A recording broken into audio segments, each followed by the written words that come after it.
झाला असेल तर तो म्हणजे माझ्यातल्या कीर्तनकाराला.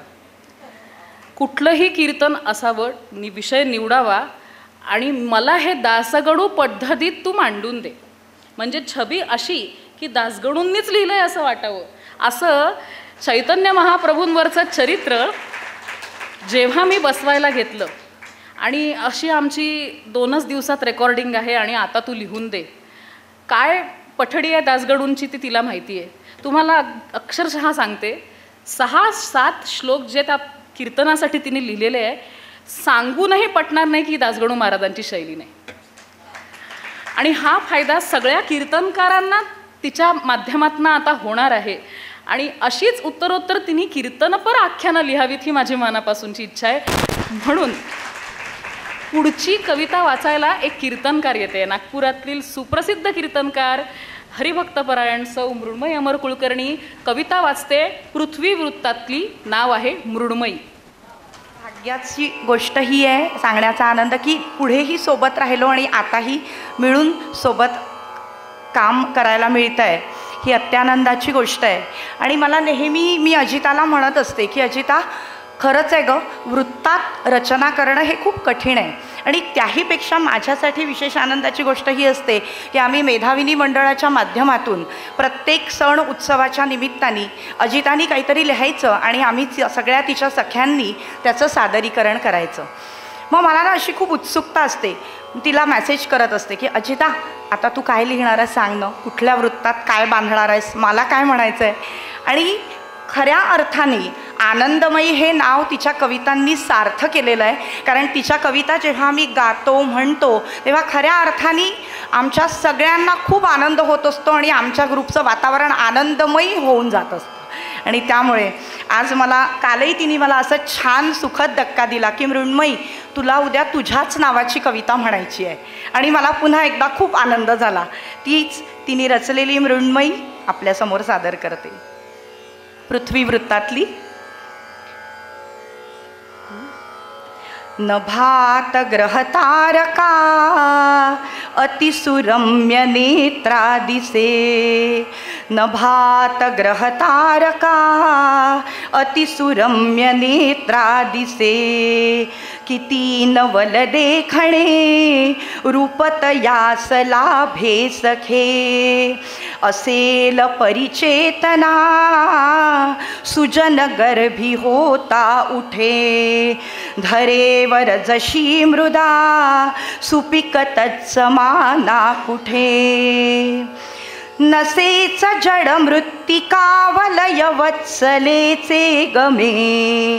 उदार जननीच ती सकल जीव मात्रा समे. तिने प्रसविले किती हरित वृक्षवेली फळे. तिने प्रसविले किती हरित वृक्षवेली फळे. जिणे सुलभ जाहले मृदुल अन्नपूर्णे मुळे. जगात सगळीकडे पसरलीच माती खरी. जगात सगळीकडे पसरलीच माती खरी. तिये सजल तेज हे गगनवात बंधू परी. सुशीलवती मृण्मयी नच कधी अहंता धरी. सुगंधवती साजिरी विलसतेच पृथ्वीवरी. करी ग्रहण मृत्तिका तनुसमाखुनी ते पुरे. सलील जगदाखवी निज मुखे यशोदे सरे. नको विसरू मानवा तिज सवेचना ते सदा. तिच्यात मिसळायचे तुझीच मातृका ही मृदा.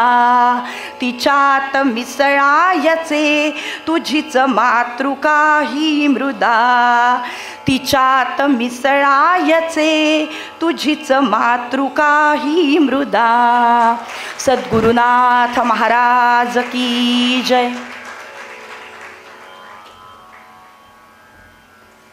यानंतर राष्ट्रसेविका समितीच्या अखिल भारतीय कार्यवाहिका चित्राताई जोशी यांनी लिहिलेल्या अभिप्रायाचं वाचन करतायत स्मिताताई पत्तरकी. राष्ट्रसेविका समिती आणि मेधाविनी मंडळातर्फे मी पहिले अजिताचं खूप खूप अभिनंदन करते आणि वंदनीय मावशींनी अष्टभुजेचा आदर्श का आपल्या सेविकांसमोर ठेवला हे प्रत्यक्ष उदाहरण आपल्यासमोर आहे असं मला वाटतं. दुसरं महत्त्वाचं म्हणजे वंदनीय मावशी नेहमी म्हणत की स्त्री असावी रथी आणि स्त्री असावी सारथी आणि पुरुष असावं रथी. हे सारथ्य समाजाला करण्याचं सामर्थ्य जिच्या कवितांमध्ये आहे ते नेहमी सातत्याने असंच वृद्धिंगत हो ही आमच्या सर्वांची मनीषा. माननीय चित्राताईंनी अजिताच्या कविता संग्रहाचं जे रसग्रहण केलेलं आहे ते मी आपणासमोर सादर करते आहे. अदितीने तिचा आनंदमयी हा कविता संग्रह वाचायला दिला आणि तो वाचता वाचता मन आनंदाने भरून गेलं. आजच्या मुक्तछंदाच्या या युगात वृत्तबद्ध कवितांचीही मऊ मृदू मुलायम हिरवळ मनाला सुखवून गेली तर त्यात आश्चर्य ते काय. कविता वृत्तबद्ध असल्यामुळे सहज गेय आहे. या कवितांना आपली स्वतःची एक लय ताल सूर आहे. 3 भागात या कविता विभागल्या गेल्या आहेत. आनंदमयी या 34, विष्णुप्रिया या दुसऱ्या भागात 26 तर नवदुर्गा या तिसऱ्या भागात 9 अशा 69 कवितांचा संग्रह. मनाला आनंद देणारे विषय, मग ते रोज नियमाने येणारा दिनकर असेल, ज्यांच्या दर्शनातूनच विवंचनांचा नाश होतो, ते गजानन, 15व्या शतकी हरी प्रगटले बंगाल देशी स्वये असं भक्तीनं बंगाल उजळून टाकणारे गौरांग महाप्रभू, स्वराज्य प्रेरणा असलेली जिजामाता, तान्हुल्याच्या तृप्तीसाठी रीत मोडणारी, मातृत्वाचा मेरुमणी हिरकणी, जिच्यामुळे संसार मंदिरात संतोषाचा कळस लाभतो ती आई, संगीतमय जीवन, ज्ञानगंगा हो वाहिली अशी शिवतरगळ, लावण्य सुंदर बसे, सकल रूपात अशी लावण्य, मधुरा भक्ती, मानवी तनमनाला तसेच समस्त सृष्टीला सुखवणारी वर्षाराणी, लावण्य, हिंदुत्वाची प्रेरणा अशा भगव्या ध्वजाला त्रिवार वंदना आहे. तसेच हुरहुर लावणारी सांजवेळ, कोरोना काळाचे वर्णन करणारी मृत्यूघंटा यासारख्याही कविता आहेत. विष्णुप्रिया या भागात अधिक मासात गेलेल्या कविता आहेत. अधिक मास म्हणजे पुरुषोत्तम मास, विष्णूंचा महिना. मग काय, कवीनं चतुर्भुत विष्णूची 4 शस्त्र, त्यानं धारण केलेला कौस्तुभमणी, नंदक खड्ग, शारंग धनुष्य, वाहन गरुड, तर ते ज्यावर पहुडले आहे तो शेषनाग, त्याला अतिप्रिय असणारी गुणवती प्राणदायी तुळस, गेले सर्व विकार हो गळून या, वाणी सदा गोडती अशी वेणू, विष्णूची आल्हादिनी शक्ती राधिका, त्याचं निवासस्थान असलेलं वैकुंठ, त्याला प्रिय असलेलं एकादशी व्रत, अशा आगळ्या वेगळ्या विषयावर रोज एक कविता करून त्याचं संकलन केलं तर तिसऱ्या भागात नवदुर्गांचं वर्णन आहे. देवी नवरात्रात प्रतिदिनी देवीच्या एकेका रूपाचं वर्णन केलं गेलेलं आहे. शैलपुत्री, ब्रह्मचारिणी, चंद्रघंटा, कुष्मांडा, स्कंदमाता, कात्यायनी, कालरात्री, महागौरी, सिद्धिरात्री, एकेका देवीचा इतिहास, तिची क्रियाशक्ती, कर्तृत्व आपल्याला सहजगत्या अवगत होतं. आनंदमयीतील सर्व कविता वृत्तबद्ध आहेत. वृत्तबद्ध कविता लिहिताना मात्रांचं गणित मात्र सांभाळावं लागतं. मात्रा कमी जास्त होऊन चालत नाही. वृत्तबद्ध कवितेत त्या वृत्तांचं तंत्र सांभाळलं गेलं आहे. अष्टाक्षरीत प्रत्येक ओळीत 8च शब्द असावेत असं बंधन असतं. त्याकरिता कवीकडे शब्दसमृद्धी असावी लागते. त्याचबरोबर विशिष्ट व्यवस्थेत बंधनात चालणाऱ्या दिनक्रमाचीही आवश्यकता असते. अशा जीवनात विद्रोह, आक्रंदन नसतं, तर प्राणायामामुळे विशिष्ट लयीत चालणाऱ्या श्वासासारखं एका लयीत जीवन चालतं. अदितीचा दिनक्रम हा हिंदुत्वाच्या चौकटीत विशिष्ट जीवनमूल्याधिष्ठ आधारित असल्यामुळे तिला ते सहज शक्य होतं. या जीवनात आनंद असतो. तिचं जीवन सहयोगी आनंद असल्यामुळे ती आनंदमयी आहे. तिच्या जीवनात आणि कवितांमध्येही आनंद भरून राहिलेला आहे. ती कायम आपल्याला आनंदातच दिसते. मानवाचं मूळ स्वरूप हे सच्चिदानंद आहे. सच्चिद आनंद असं आहे. त्यामुळे त्याची प्रत्येक कृती ही आनंदाकरताच असते. त्याचं आलंबन वेगवेगळं असू शकतं. सारी सृष्टी आनंदमय आणि तो भाव वेगवेगळ्या कवितांमधनं प्रगट होतो. दिवाळी हे आपल्या देशातील एक मोठं पर्व. त्याबद्दल लिहिताना अदिती म्हणते, आपसूक पसरतो आनंदाचा तो प्रकाश, जाते सरुनी निराशा, लख होते मना आकाश. तर संगीतमय हे जीवन या कवितेत तिचे शब्द आहे. तार छेडी मनाची जशी वीणेची झंकार, भाव भक्तिपूर्ण शोभे स्वर आनंद ओंकार. आनंदमय विभागातील अंतिम कविता श्रावण काव्य. बिल्वार्पण या कवितेत ती मागणं मागते, अवखळ मम चित्ता स्थैर्य लाभोच देवा, सुकवन सरितेने व्हावी ऐसीच सेवा. जुळुनी सकळ येते श्री गुरूंच्या प्रभावे, हृदय भरून राहो पूर्ण आनंद भावे. दुसरा विभाग विष्णुप्रियाचा. विष्णुप्रिया या कवितेतील ओळी आहेत. मानुनिया घ्यावी गोड ऐसी आहे विनवणी, मागिते आनंदमयी स्थान द्यावे श्रीचरणी. नवदुर्गेतील सिद्धिदात्री या कवितेत ती देवीचं आनंदकंदा असं वर्णन करते. श्री ज्ञानज्योती उजळे प्रकाशा, नाना कळीशास्त्र विधा सकाशा, आनंदकंदा नितपूर्ण काम, श्री सिद्धिदात्री तुझला प्रणाम. वृत्तविविधता. 69 कविता याकरता विषयानुरूप वृत्तांची योजना आहे. शार्दूल विक्रीडित, शिखरिणी, मंदाक्रांता, मंदारमाला, मालिनी, इंद्रव्रजा, उपेंद्रव्रजा, उपजाती, पृथ्वी, व्योमगंगा, वसंततिलका. मला असं वाटतं ही सगळी वृत्त एखाद्या स्पर्धेकरता सुद्धा द्यायला पाहिजे की न अडखळता म्हणून दाखवा, वाचून दाखवा. चामर, पंचचामर, भुजंगप्रयार, अनुष्ठुप छंदा, अष्टाक्षरी, दिंडी ही तर आहेतच, पण यासोबत अभंग, आर्या, ओवी याही रचना आहेत. नमो नमो नटेश्वरा ही अनुप्रासातील अतिसुंदर रचना आहे. यात प्रत्येक कडव्याची सुरुवात नमः शिवाय सदाशिवाय अशी आहे. महातपा महीधरा, महारूपा महेश्वरा, महायशा मनोहरा, नमो नमो नटेश्वरा. शुभाशशांक शेखरा, शिवात्मका शुभंकरा, श्मशानवासी शंकरा, नमो नमो नटेश्वरा. पहिल्या भागातील दिंडी या कवितेत भृंग, पद्म, विषमजाती, समजाती, धरणी अशी उकल केलेली आहे. दिंडीचं वर्णन मात्री, रम्य दिंडीती निघे पहा क्षेत्री, सखे बगत्या साहित्य पंढरीला, नित्य चाले ही छंद वृत्त लीला. दिंडी ही 4 ओळींची, प्रत्येक ओळ 19 मात्रांची आणि या ओळींमध्ये श्लेषाचं सौंदर्य अनुपम आहे.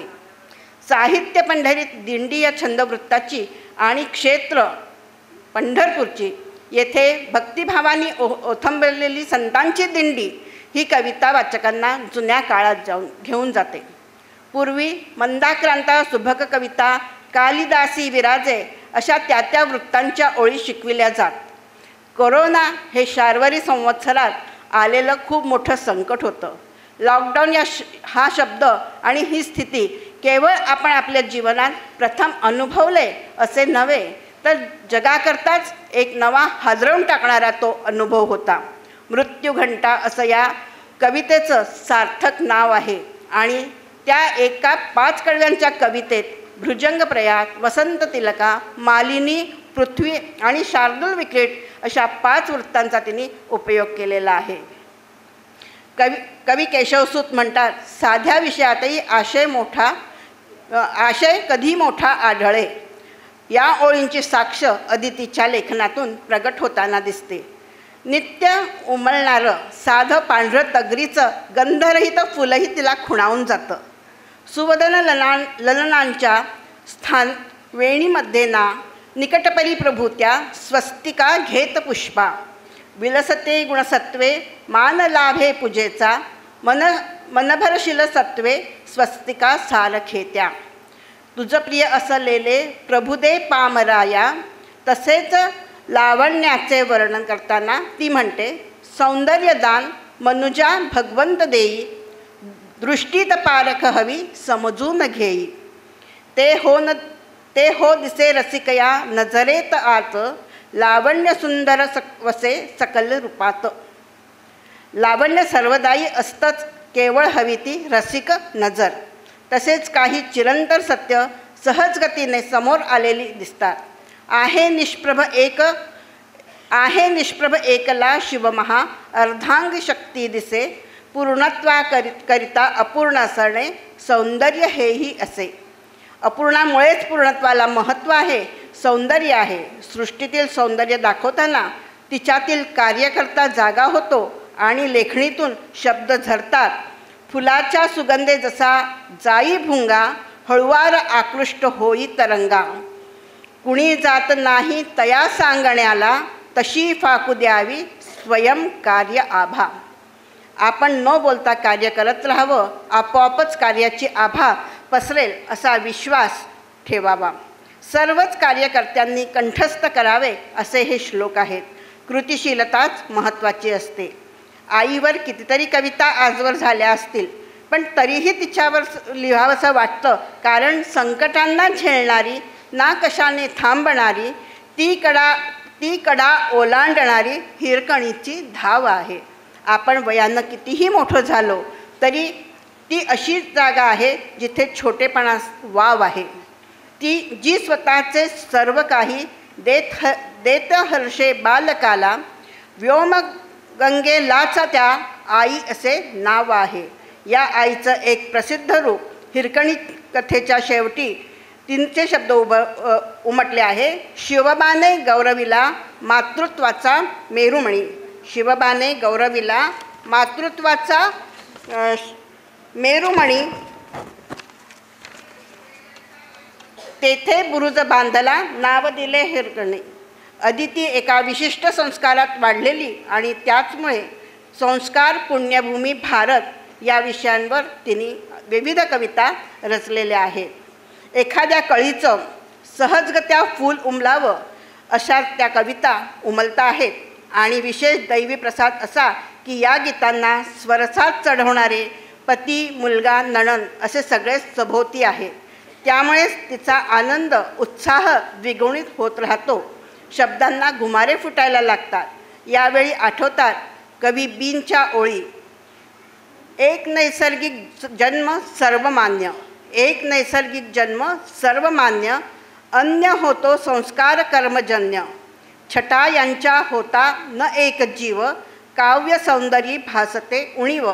शेवटच्या 2 ओळीत बदल करून कवी बींची क्षमा मागून असं लिहावंसं वाटतं. छटा यांच्या होताची एक जीव. काव्य सौंदर्य येते खुलून. शुभेच्छा चित्राताई जोशी. विशेष अतिथी रूपानं लाभलेले महाराष्ट्र साहित्य परिषद पिंपरी चिंचवडचे अध्यक्ष माननीय श्री राजन काका लाखे यांना मी कविता संग्रहावर भाष्य करायची विनंती करते. नित्यमरण रात्रीचे उषक्काली जन्म नवा. नित्यमरण रात्रीचे उषक्काली जन्म नवा. मरणाची सर्व भीती आजन्म हा जन्म हवा. तास 8 मरणात. रात्री झोपतो आपण. तास 8 मरणात. जगण्याला तास 16. गुंतागुंतीच्या ह्या जीवनी घ्यावा कुठे विसावा. तीच चाकोरी तोच रस्ता. तीच चाकोरी तोच रस्ता. वळणे विखुरलेली. वळणावरची झाडे तीच पण बघा आज मोहरलेली. माथ्यावरून सूर्य गेला झाली सांज वेळ. जगलो किती हरलो किती ह्याचा लागे ना मेळ. सायंकाळी परतीचे प्रवासी. सायंकाळी परतीचे प्रवासी. नभी चंद्राचा दिवा. येता जाग उषक्काली मित्र हो. जाणावा हा जन्म नवा. जो आनंदमयी हवा हवा. आनंदमयी हवा.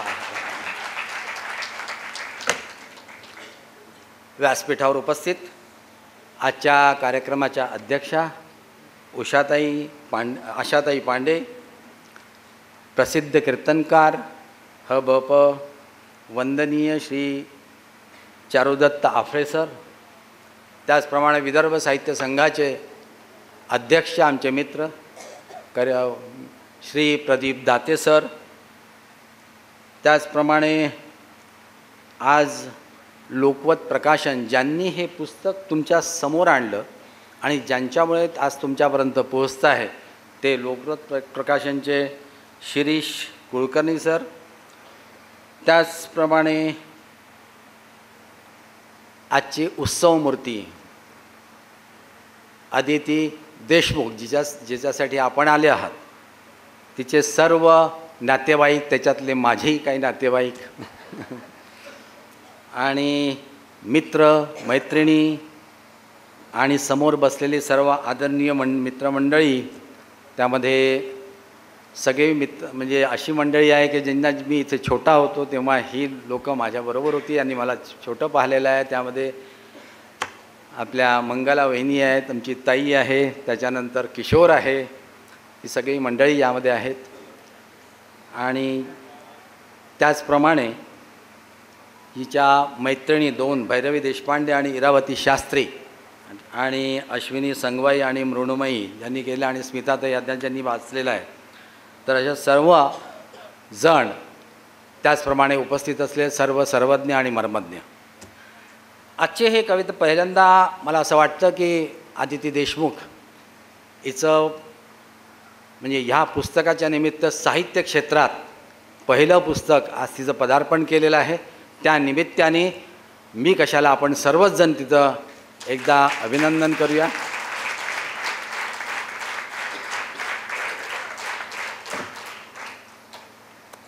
मित्रहो,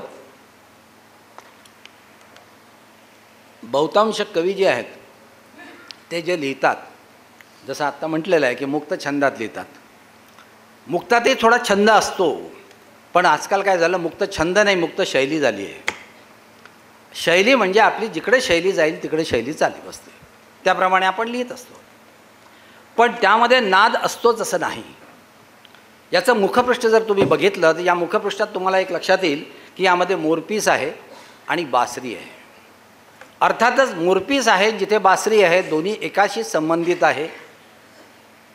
तो कोण आहे हे तुम्हाला माहिती आहे. तो जो आहे त्यामध्ये अध्यात्म आहे. म्हणजे इथे ज्यामध्ये बासरी आहे तिथे सूर आहेतच, वादच नाही. तसं कवितेमध्येही सूर असतातच. एक फक्त गद्य, इथे सारेगम पदनीस आहेत, तिथे गद्य सूर आहे आणि पद्य सूर आहे, 2च सूर आहेत. त्यामध्ये जर गद्यात जर कविता गेली तर ती गाण्यात जाईलच असं नाही, कदाचित नाहीच. परंतु जर पद्यात जर गेली तर त्याचं गाणं होतं. आणि पद्यात जर जायचं असेल तर तो सूर लागतो आणि त्यामध्ये ते वृत्त लागतं, त्यामध्ये मीटर लागतं. म्हणजे हे आपण संगीतकाराच्या भाषेत बोलतो आहे मीटर, पण त्यामध्ये वृत्त लागतं आणि मग ती जाते. त्याचप्रमाणे आजच्या ह्यांच्या ज्या कविता आहेत अदितीच्या, मला असं वाटतं की बहुतांश लोकांनी आता हे खूप दिवसांनी मी पाहतो आहे की हे अशा प्रकारचं पुस्तक ज्यामध्ये वृत्त आहेत आणि त्या वृत्त जे आहेत ती वृत्त विविध विषयावर आहे आणि त्यामध्ये हे पुस्तक निघालेलं आहे. त्याचा अभ्यासही तिने मागे दिलेला आहे. आणि ह्याच्यातल्या ज्या काही कविता आहेत त्या कविता तिच्या म्हणजे आयुष्यात आलेला आनंद ह्याने त्या अजून आनंदमयी केलेल्या आहेत. आणि त्या सुरातलं आपण एक गाणं ऐकलंच आता त्यामध्ये, तर तो एक महत्त्वाचा मुद्दा आहे असं मला वाटतं. दुसरं मला असं वाटतं की जेव्हा एखादा कवी लिहितो तेव्हा गोविंदाग्रज राम गणेश गडकरी काय म्हणतात बघा, शब्दामध्ये अर्थामध्ये प्रसारामध्ये काव्य नसे, शब्दामध्ये अर्थामध्ये प्रसारामध्ये काव्य नसे, नाना रंगी वस्तुतही नच सौंदर्याचा लेश वसे, उंची इमला शिल्प दाखविल शोभा म्हणजे काव्य नव्हे, काव्य कराया जित्या जीवांचे जातिवंत करणेच हवे. आता जातिवंत जो शब्द आहे हा कुठून आला? हा राम गणेश गडकरींनी दिला आहे. मग जातिवंत म्हणजे काय? जातिवंत कवी कोण आहेत? आजपर्यंत जे झालेले आहेत त्यांची नावं आठवा. तुम्हाला समोर दिसेल गदिमा आहेत, तुम्हाला समोर दिसेल शांता शेळके आहेत, तुम्हाला समोर दिसेल मंगेश पाडगावकर आहेत, इंदिरा संत आहेत, बाभ बोरकर आहेत, कुसुमा अग्रज आहेत, विदा करंदीकर आहेत, अशी कितीतरी नावं तुमच्या समोर येतील. पण त्यामध्ये जर गदिमाकडे जर तुम्ही बघितलं तर गदिमांची शैली काही और होती. जसं एखादं सैन्य, एखादा सेनापती आहे, त्याच्यासमोर सैन्य आहे आणि तो सैन्य म्हणतो, तो सेनापती म्हणतो की बरोबर याच्यामध्ये शिस्तीने उभे राहा. तसं गदिमाने म्हणावं आणि त्या शब्दांनी शिस्तीत उभं राहावं आणि म्हणावं मला घे, मला घे, मला घे. आणि जे मला घे म्हणण्याचा तो शब्द आहे तो चपलकपणे जिथे बसतो, त्या चपलकपणे बसण्यामध्ये जे काव्य होतं. पुष्पास वाटते का भय ऊन पावसाचे, गदिमांचंच आहे. पुष्पास वाटते का भय ऊन पावसाचे, आयुष्य त्याचा आहे एकाच ना दिसाचे. हसुनी परी करीतो वर्षाव सौरभाचा, झटकून टाक जीवा दुबळेपणा मनाचा. कोणतं वृत्त आहे? आनंदकंद वृत्त आहे. नानार नारा नाना, नानार नाना नाना, त्यांनी सुद्धा तेव्हा वृत्तात लिहिलेली आहे, त्यामुळे त्याला लय लागलेली आहे. तर असे हे लिहिणारे एक म्हणजे गदिमा जे आहेत, हे जे जातिवंत कवी आहेत. दुसरे शांता शेळके आहेत. शांता शेळकेंनी काय म्हटलेलं आहे? शांता शेळके म्हणतात कसं तत्त्वज्ञान, आधी तिने काही काही कवितेत जे तत्त्वज्ञान सांगणार मी तुम्हाला सांगतो ते. त्यामध्ये शांता शेळके म्हणतात शेवटी अटळ असते, शेवटी अटळ असते गाठी सुटत जाणे. ऐका, शांता शेळके म्हणतात, शांता शेळके म्हणतात शेवटी अटळ असते गाठी सुटत जाणे, बंध तुटत जाणे. शेवटी अटळ असते रंग विरत जाणे, क्षितिज मिटत जाणे. कोणत्या असतात फुलांच्या जन्मवेळा? कोणत्या असतात फुलांच्या जन्मवेळा? पाकळ्या उमलताना की पाकळ्या गळताना? पाकळ्या उमलताना की पाकळ्या गळताना? की अखंड निळाई एकवटून बघताना की हळूच मातीत मिसळून जाताना? जसं त्यामध्ये तत्त्वज्ञान आहे, ह्याचा छाप मला म्हणायचं आहे की हा छाप अदितीवर आहे, हे महत्त्वाचं आहे.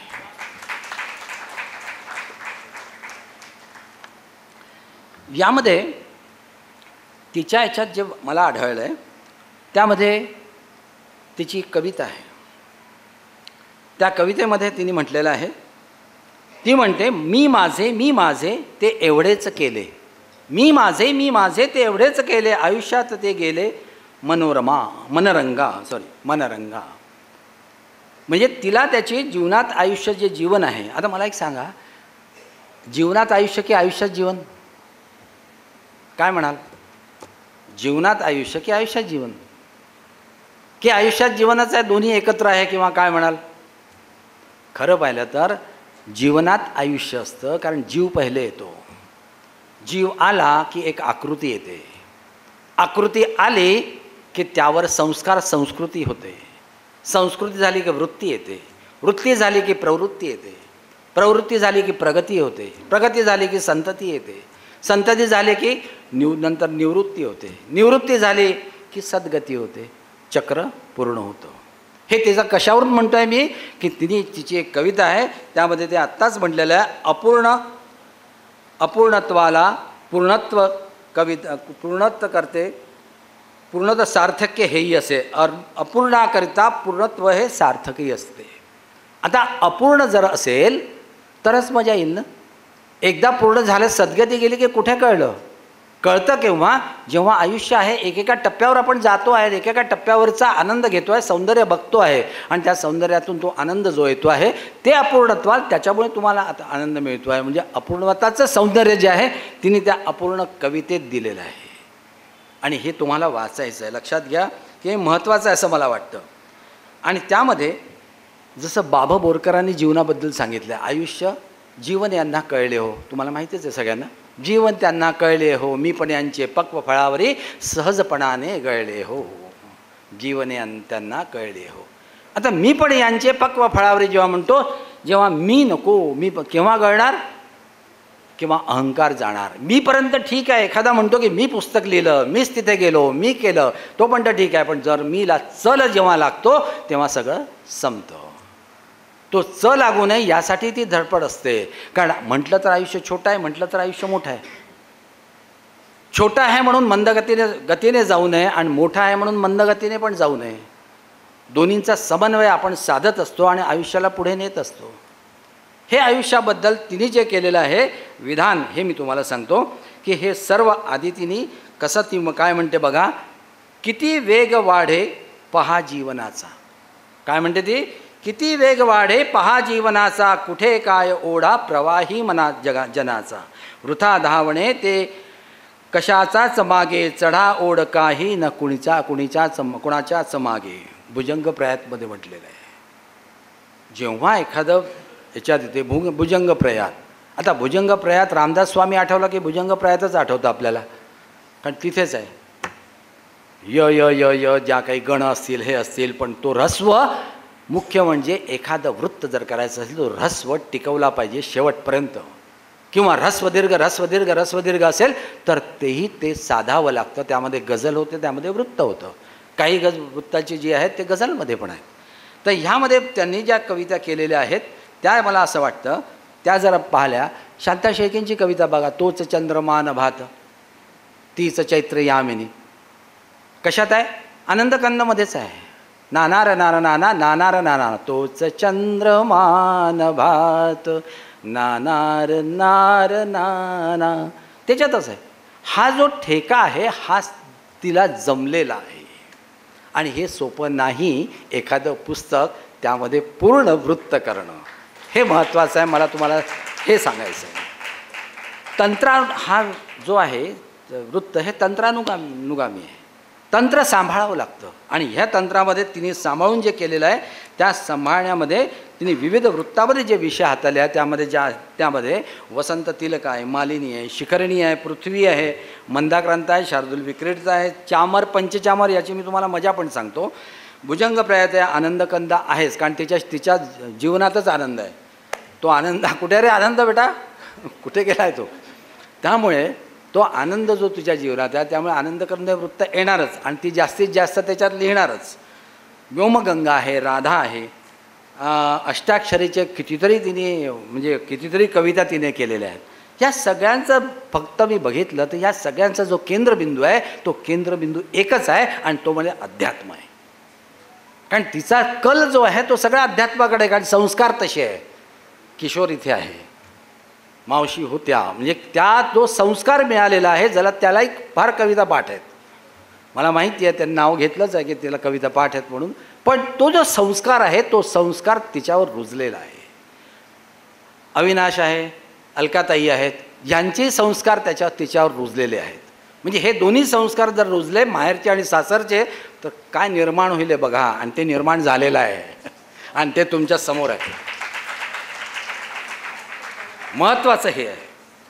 आता पंचचामर वृत्तात तिने जी कविता केलेली आहे मगाशी कोणीतरी ती म्हटलेली पण आहे. शंख शोभत, आनंद तू इकडे आहे का? शंख शोभतो करी ध्वनी घुमे दिगंतरी, सावधान तो करी जनास नित्य श्रीहरी, लोकपाल जागवी मनात सुप्त वेदना, पांचजन्य मंगला तुला त्रिवार वंदना. हे चामर वृत्तात आहे. आणि त्याच याच्यात तिने दुसरं केलेलं आहे पंचचामर वृत्तात. आता पंचचामर वृत्तात त्यामध्ये तेच आहे की प्रथा तुला मंद समोर ते निघायचे, अखंड चालणे तुझे पुढेच तुलाच जायचे. ते आत्ता म्हटलं ते पंचचामर वृत्तात आहे. आता पंचचामर वृत्त म्हणजे काय आठवतं तुम्हाला सांगा बरं मला? रावणाचं स्तोत्र आहे, रावण रचित स्तोत्र आहे. जटाटवी गलज्जल पावी प्रवाह पावी तस्तरे गले वलंब्य लंबितां भुजंग तुंग मालिका डमट डमट डमट डमट निनाद वड्ड मरवयम चकार चंड तांडवम तनोत्तुना शिवा शिवम. तो नाद आहे. जटाकटा हसंभ्रम भ्रमनिलिंप निर्झरी विलोलवी चिवल्लरी विराजमान मुर्धरी धगत धगत धगत ज्वलत वलाटपट्ट पावके किशोर चंद्रशेखरे रति प्रतिक्षणम ममा. तो जो नाद आहे हा नाद लगा लगाचा आहे. लक्षात घ्या. लगा लगा लगा लगा लगा लगा लगा लगा पंचचामर. तेच वृत्त जर चामरमध्ये घेतलं तर ते वेगळं आहे. गाल गाल गाल गाल गाल गा. यामध्ये उलटे आहेत दोन्ही, पण दोन्हीचाही नाद जो आहे तो नाद तिला तो जमलेला आहे आणि दोन्हीच्या नादाने तिने तो नाद छानपणे त्याच्यात उतरवलेला आहे. हे महत्त्वाचं आहे. त्याच्यानंतर मला असं वाटतं एखादं म्हटलं का आपण म्हणतो जेव्हा कविता करते, कविता म्हणजे काय?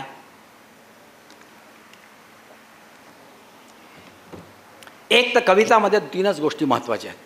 एक तर म्हणजे वास्तवता, दुसरं म्हणजे अनुभवता आणि तिसरं म्हणजे कल्पकता. या 3 शिवाय कुठेही कविता नाही, हे लक्षात घ्या. वास्तवता म्हणजे तुम्हाला वास्तवता जी घटना दिसे असेल ती घटना द्या. अनुभवता तुम्ही जे अनुभवलेलं आहे ते मांडा.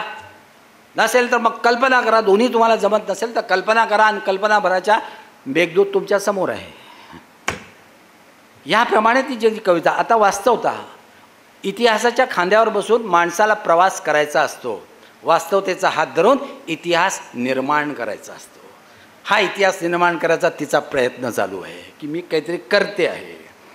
त्याचप्रमाणे जर दुसरं तुम्ही म्हणाल तर अनुभवता. अनुभव प्रत्येकाला येतो, प्रत्येकजण अनुभवी आहे. फक्त तो परिपक्वता जी असते ती फक्त वयाप्रमाणेच येते असं नाही. वयाप्रमाणे माणूस अनुभवी होतो, पण परिपक्वता येण्यासाठी त्यामध्ये विचार असावा लागतो, विवेक असावा लागतो. हे जर असेल तर तो माणूस मग परिपक्व होतो. कारण अनुभवाच्या पंखावर स्वार होऊन अनुभवाचा अनुभव घेऊन अनुभवाचा अनुभव घेणे हा विलक्षण अनुभव असतो. हा विलक्षण अनुभव तुम्हाला घ्यावा लागतो. आणि जेव्हा अनुभव हा अनुभूतीपर्यंत पोहोचतो तेव्हा आयुष्य काय आहे याची प्रचिती येते. लक्षात घ्या, तेव्हा कळते आयुष्य काय आहे. आणि हा अनुभवाला जर वेळ लागतो, फक्त वयाप्रमाणेच वाढत नाही, तो विचाराने वाढतो. कारण बुद्धी तेथे विचार, विचार तेथे ज्ञान, ज्ञान तेथे आत्मज्ञान, आत्मज्ञान तेथे तत्त्वज्ञान. पायऱ्या भरपूर आहेत. तिच्या पायऱ्यात ती चढते आणि त्या पायऱ्यातून तिने आनंदमयीपर्यंत ती पोहोचते. आता या कवितामध्ये एक लक्षात घ्या, कविता किंवा तिने ज्या कृतात केला हा एक दागिना आहे. आणि साहित्य जर म्हटलं तर साहित्य फार मोठं आहे, पण साहित्याचा दागिना जर ते एखादा साहित्याची मूर्ती आहे, भारतमाता आपण जसं करतो साहित्याची मूर्ती आहे, आणि तिला नटवतो आपण, आणि त्या नटवल्यानंतर आपल्याला दिसतं की जो सुंदर दागिना आहे तो आपण ह्याच्यामुळे किती सुंदर दिसतेस ग तू, हा जो म्हणण्याचा हे आहे तो सुंदर दागिना त्या याच्यात साहित्यामध्ये नटवलं तर ती कविता आहे. नरस्याभरणं रूपम, रूपस्याभरणं ज्ञानम, ज्ञानस्याभरणं क्षमा, क्षमस्याभरणं मनः, मनस्याभरणं शब्दः, शब्दस्याभरणं साहित्य, साहित्याभरणं काव्य. आभरण म्हणजे दागिना. रूपाचा दागिना जो आहे माणसाचा दागिना आहे तो रूप आहे. नरस्याभरणं रूपम, रूपस्याभरणं गुणः, गुणाचा दागिना रूप आहे. क्षमाचा दागिना मन आहे, मनात असली तर क्षमा होऊ शकते. आणि शब्दस्याभरणं मनः, मनाचा शब्द कुठे येतात, मनात येते. शब्दस्याभरणं साहित्य, साहित्याचा दागिना शब्द आहे, शब्द असल्याशिवाय साहित्य होणार नाही. आणि साहित्याभरणं हा जो आहे काव्य, हा काव्याचा तो जो मुख्य हे जो आहे तो मेन हा भाग आहे. कारण काव्याचा नुसता दागिना आहे, कविता हा आत्माच आहे साहित्याचा. कारण कवयित्री इथे भरपूर असतील, त्याच्यातली मीराताई आहेच, म्हणजे ती कविता करतेच कधी कधी तरी करूनच टाकते, चांगली गोष्ट आहे. पण त्यामध्ये साहित्य जो आहे भाग तो मुख्य आहे. कारण एक लक्षात घ्या, हा जो आहे कवितेचा आत्मा, आपण कविता साहित्याचा आत्मा आहे. आणि कवितेचा आत्मा काय, आशय आहे. आशयाचा आत्मा सौंदर्य आहे. सौंदर्याचा आत्मा भावना आहे. भावनाचा आत्मा संवेदना आहे. संवेदनाचा आत्मा जाणीव आहे. शब्दात मानवा तुझ्या जाणीवा, तोलून मापून बोल, अक्षर अक्षर गुंफित जा रे, शब्दांचा सावर तोल, शब्दांचा सावर तोल. अभिव्यक्ती स्वातंत्र्य तुला, पडू दे विचारांचा सडा, हृदय हृदय जिंकित जा रे, रुजवत विचार खोल, अक्षर अक्षर गुंफित जा रे, शब्दांचा सावर तोल, शब्दांचा सावर तोल. हा शब्दांचा तोल सावरला तर त्याचं कुठे ते जातं, ते उंचीवर बसतं. आणि ते उंचीवर बसण्याचा, शब्दाचा तोल सावरण्याचं काम आदिती देशमुखने केलं आहे, जे आज उंचीवर आनंदमयीतून प्रगट होत आहे. लक्षात,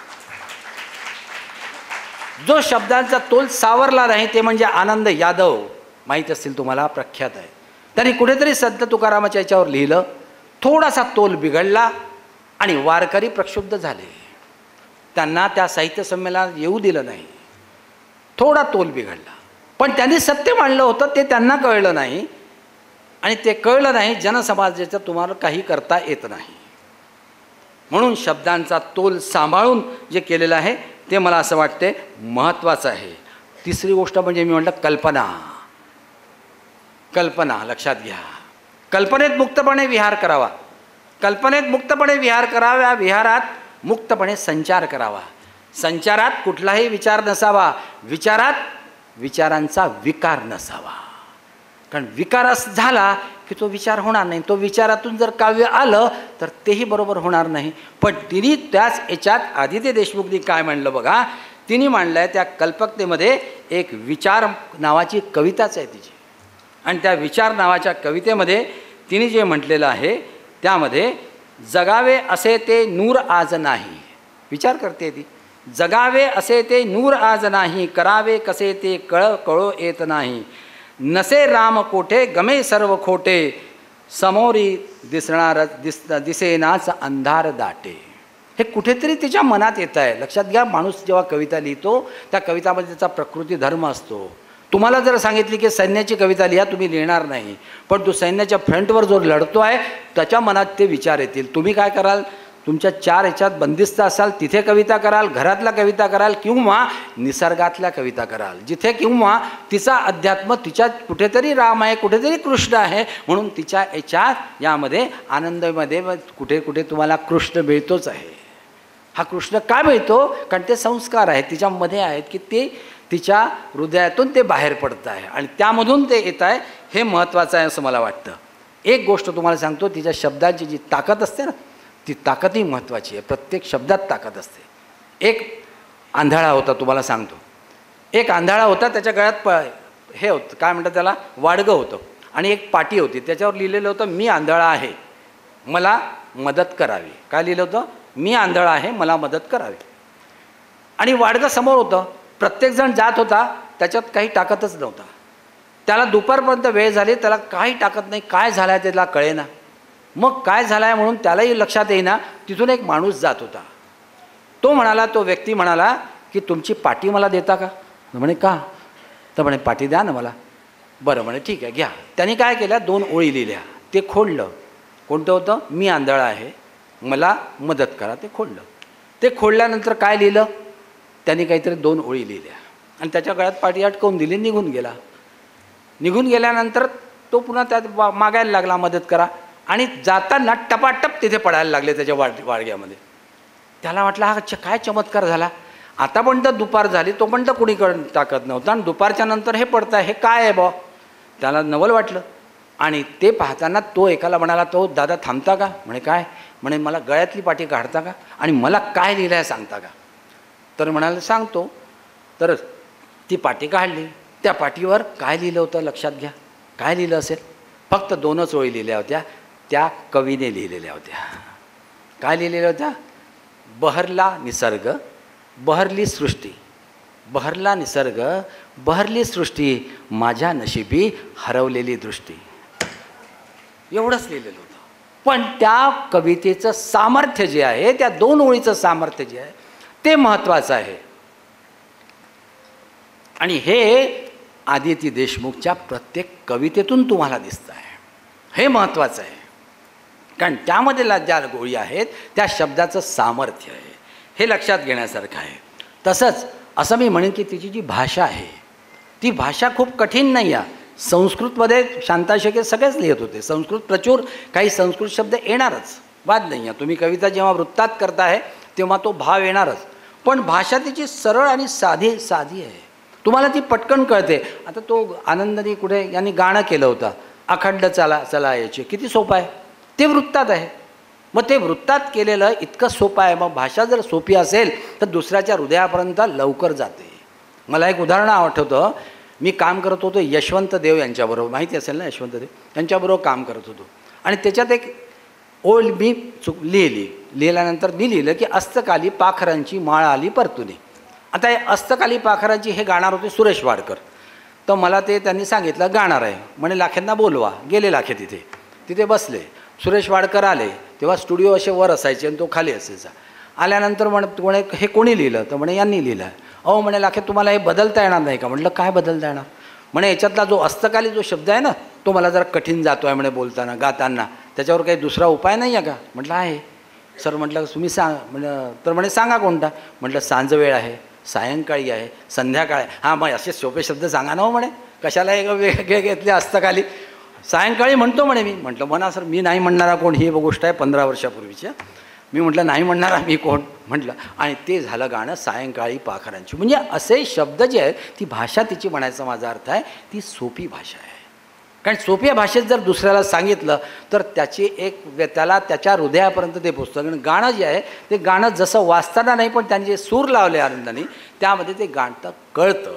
आणि हे कळणं हे काव्यसूत्राचं किंवा काव्य करण्याचं किंवा काव्याचा जो शिल्पकार आहे त्याचं हे त्यामध्ये योगदान फार असतं. आणि त्याची ही शैली असते आणि ही शैली तिला माहीत झालेली आहे, हे महत्त्वाचं आहे. आणि दुसरी मला असं वाटतं की भाषा जी सोपी असते तुम्ही जे म्हणता त्या भाषेमधले तुम्हाला एक उदाहरण सांगतो. भाषा सौंदर्य कसं असतं.